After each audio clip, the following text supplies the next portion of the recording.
తెలంగాణలో సంచలనంగా మారనున్న కాళేశ్వరం సంబంధించిన కమిటీ సిఫార్సు చేసిన నివేదిక ఇప్పటికే 116 మంది విచారణ అనంతరము పీసీ ఘోష్ కమిటీ అయితే ఒక నివేదిక తయారు చేయడం అయితే జరిగింది. ఆ నివేదిక దాదాపుగా 650 పేజీల నివేదిక గవర్నమెంట్కి అయితే ఇవ్వడం అయితే జరిగింది. దానిపైన ఈ రోజైతే మరి క్యాబినెట్ చర్చ అయితే జరుగుతూ ఉంది. దాంట్లో భాగంగానే రాజకీయ విశ్లేషకులు చెప్తున్న సమాచారం మేరకు కేసీఆర్ పై క్రిమినల్ చర్యలు ఉండబోతున్నాయన్నట్టుగా భారీ స్థాయిగా వినబడతా ఉన్నాయి.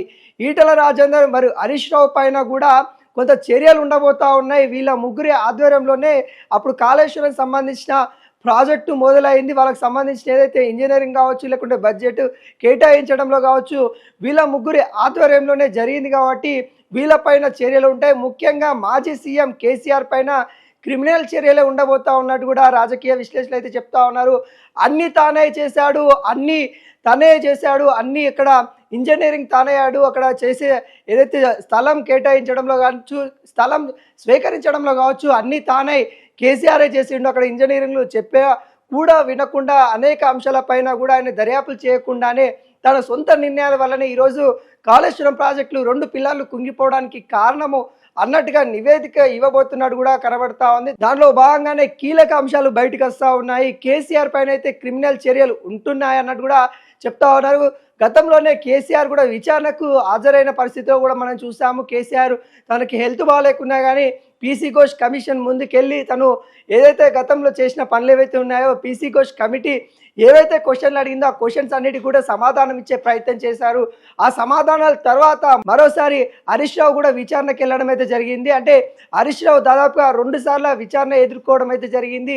హరీష్ రావు కూడా కీలకంగా మారబోతా ఉన్నారు. ఇరిగేషన్ మంత్రి వాళ్ళు మరి గతంలో తానే ఉండే కాబట్టి తన ఆధ్వర్యంలోనే ఇక్కడ కాళేశ్వరం ప్రాజెక్టును నిర్మించారు కాబట్టి మరి అటు కేసీఆర్ ఇటు హరీష్ రావు ఇద్దరి ఆధ్వర్యంలోనే జరిగింది. మరి వీళ్ళే వాళ్ళ కుటుంబ సభ్యులకు సంబంధించిన ఇంజనీరింగ్ సంస్థలకి మరి వాళ్ళే కాంట్రాక్ట్లు ఇచ్చారు. వాళ్ళ కుటుంబ సభ్యులకే వాళ్ళకి సంబంధించిన ఎవరైతే బంధువులు ఉంటారో వాళ్ళకి మాత్రమే ఇచ్చారు. అక్కడ సంబంధించిన ఏదైతే పనులు జరిగినాయో మొత్తం వాళ్ళ కుటుంబాలకు సంబంధించిన ఇంజనీరింగ్ వ్యవస్థతోనే పనులు జరిగినాయి అన్నట్టు కూడా ఒక ఆరోపణలు అయితే వస్తూ ఉన్నాయి. వాటికి సంబంధించిన ఆధారాలు కూడా ఏదైతే పీసీ ఘోష్ కమిషన్ అయితే స్వీకరించడం అయితే జరిగింది. దానిలో భాగంగా ఇప్పుడు పీసీ ఘోష్ కమిషన్ ఏదైతే నివేదిక ఇచ్చిందో ఆ నివేదిక పైన ఇప్పుడు క్యాబినెట్ చర్చ కూడా జరగబోతా ఉంది.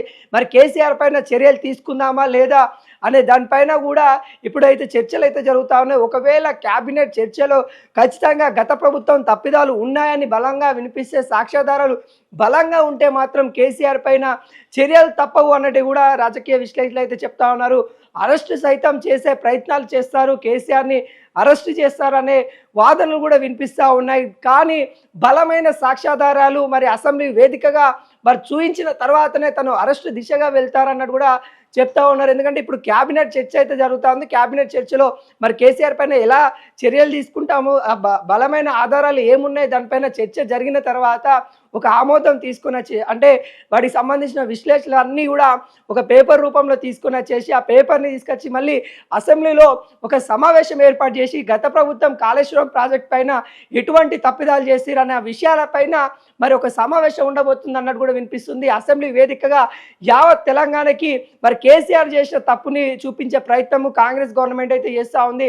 కేసీఆర్ ఏ విధంగా అక్కడ తప్పులు చేసిండు, ఆ భూసేకరణప్పుడు ఏ విధంగా ఇబ్బందులు ఎదుర్కొన్నారు, కానీ అక్కడ ఎక్కువ ఇసుక శాతం ఉందని చెప్పినా కానీ కేసీఆర్ ఎందుకు వినలేదు అనే అంశం పైన మరి తెలంగాణ ప్రజలకి వివరించే ప్రయత్నాలు అయితే కాంగ్రెస్ గవర్నమెంట్ అయితే చేయబోతా ఉంది. దానిలో భాగంగానే ఇప్పటికే కేసీఆర్ పైన అయితే క్రిమినల్ చర్యలే తీసుకోవాలి. ఎందుకంటే దాదాపుగా 1,00,000 కోట్లు అని కూడా మనకు చెప్తా ఉన్నారు. ఆ ప్రాజెక్ట్ సంబంధించిన ఏదైతే దానికి జరిగిన అమౌంట్ కూడా ఇంకా దానికి సంబంధించిన అమౌంట్ కాకుండా అక్కడ ఏదైతే ఇంకా మిగతా ప్రాజెక్టులకు సంబంధించి కూడా ఆ బడ్జెట్ మొత్తం దాదాపుగా తెలంగాణ ప్రజలది కాబట్టి తెలంగాణ ప్రజల నుండి పిండి మరి అక్కడ ప్రాజెక్టులు కట్టారు. కాకుండా అది ఏమైనా యూజ్ అవుతుందా అంటే ఇప్పుడు కాళేశ్వరం ప్రాజెక్టు 2 పిల్లర్లు కుంగిపోవడం వల్ల దాదాపుగా వరద ప్రభావం మళ్ళీ తిరిగి ఏదైతే జలాలలో కలవద్దని ప్రయత్నం చేశారో అదే జలాలలోకి వెళ్ళిపోతున్న ప్రయత్నం కనబడతా ఉంది. తెలంగాణ మొత్తం కాళేశ్వరం నీళ్ళు వస్తాయని అనుకున్నాను, కాకుంటే కొన్ని ఏరియాలకు మాత్రమే పరిమితమైంది. 1,00,000 కోట్లతో నిర్మించిన ప్రాజెక్టు కనీసము 1,00,000 ఎకరాలకు కూడా నీళ్ళు ఇవ్వలేదని కూడా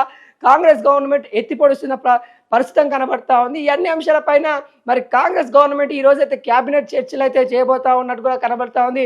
కేసీఆర్ పైన చర్యలు తీసుకోవడానికి సిద్ధమైనట్టు కూడా కనబడతా ఉంది. అదేవిధంగా హరీష్ రావు పైన, అదేవిధంగా ఈటల రాజేందర్ పైన, వాళ్ళిద్దరి పైన కూడా యాక్షన్ తీసుకోవాలి ఖచ్చితంగా ఇటు అన్నట్టుగా మరి పీసీ ఘోష్ కమిషన్ అయితే ఒక నివేదిక ఇచ్చినట్టు కూడా తెలుస్తూ ఉంది. మరి దీనికి సంబంధించిన పూర్తి వివరాలు కూడా మరి క్యాబినెట్ చర్చ అనంతరము మరి మంత్రులు ఏ విధంగా మాట్లాడతారన్నది కూడా చూడబోవాలి. ఏది ఏమైనా కానీ మరి కేసీఆర్ పైన అయితే క్రిమినల్ చర్యలు ఉండబోతున్నాయి అన్నట్టు కూడా బలంగా రాజకీయ విశ్లేషణలు అయితే చెప్తున్న పరిస్థితి కనబడతా ఉంది.